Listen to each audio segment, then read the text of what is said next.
આજની શરૂઆત કડકડિયા ફાફડીને ગાંઠિયાથી। તો સૌથી પહેલાં હું ધર્મને ચા દૂધ સાથે નાસ્તો કરવા માટે બેસી ગઈ। ત્યાર પછી જોયું તો અમારા હીરો છે ને તૈયાર થઈ છે। જો આહા, જો કેવો તૈયાર થાય છે। મિકી માઉસ પહેરી લીધું છે, પોતે જ મિકી માઉસ જેવો છે પણ છતાંય પહેરાવી દીધું। વરસાદ તો આવ્યો પણ ખૂબ પાણી કરી દીધું હો। અને આ અમારા ગોઠલા સુકાણા નથી, ત્યાં તો વરસાદ આવી ગયો। હવે એની સિઝન છે તો આવે જ ને।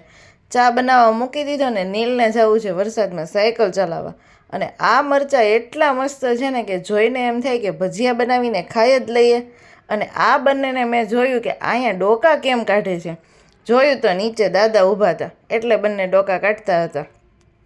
બંનેએ ડોકા કાઢી લીધા ને મારે પડી ગઈ સાંજ। મેં બનાવી દીધું તુરિયાનું શાક, ભજીયા કાંઈ બનાવ્યું નહીં। ગાજરનો સંભારો, ભાખરી અને પપ્પાને તો જમાઈ બેસાડી દીધા। ભજીયા બનાવશું પછી ક્યારેક। જય શ્રી કૃષ્ણ।